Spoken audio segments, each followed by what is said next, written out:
கருணாநிதியின் உடல்நிலை குறித்து நேரில் விசாரித்த சசிகலாவின் சகோதரர் திவாகரன் கருணாநிதியை வெகுவாக புகழ்ந்து பேசினார். தமிழக தலைவர் தமிழகத்தினுடைய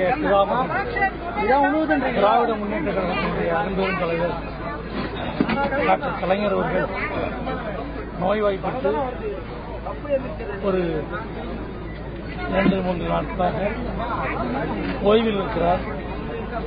நான் இப்போது அண்ணன் தளபதி ஸ்டாலின் அவர்களை சந்தித்து உடல்நலம் விசாரித்தேன். யூரினரி ட்ராக்ட் இன்ஃபெக்ஷன், அதுக்கு மருந்து கொடுத்துக்கிட்டு இருக்கிறார்கள்.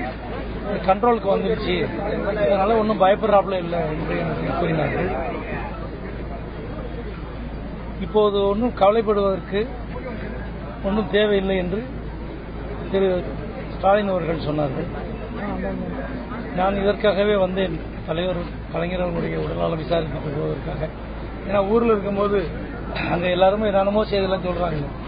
அதனால நாங்கள்லாம் உண்மையிலேயே அரசியல் இயக்கங்களுக்கு எல்லா இயக்கங்களுக்கும் மீறி ஒரு பாசத்திற்குரிய தலைவர் டாக்டர் கலைஞர் அவர்கள். அவருக்கு உடல்நலை குறைவு என்று கேள்விப்பட்டதிலிருந்து நாங்கள்லாம் அவுட் ஆஃப் மூட். அதனால நம்முடைய அரும்பெரும் தலைவர்கள்லாம் நம்முடன் இருக்கிறார்கள் என்ற ஒரு நம்பிக்கையில் இருக்கின்றோம்.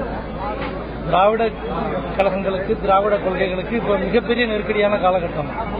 இந்த காலகட்டத்தில் நம்முடைய தலைவர்களுக்கு உடல்நிலை சரியில்லை என்றதும் நான் எல்லாம் ஆடி போயிட்டேன். இப்போது வந்து அண்ணன் ஸ்டாலின் அவர்களை பார்த்த பிறகுதான் எனக்கே ஒரு ஆறுதல் கிடைத்தது.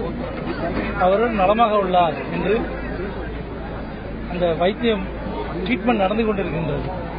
ஜஸ்ட் யூரினரி ட்ராக்ட் இன்ஃபெக்ஷன் தான் அவருக்கு, வேற ஒன்றும் இல்லை. அதனால எல்லாம் நல்லதாகவே நடக்கும் என்று நாம் நம்புவோம்.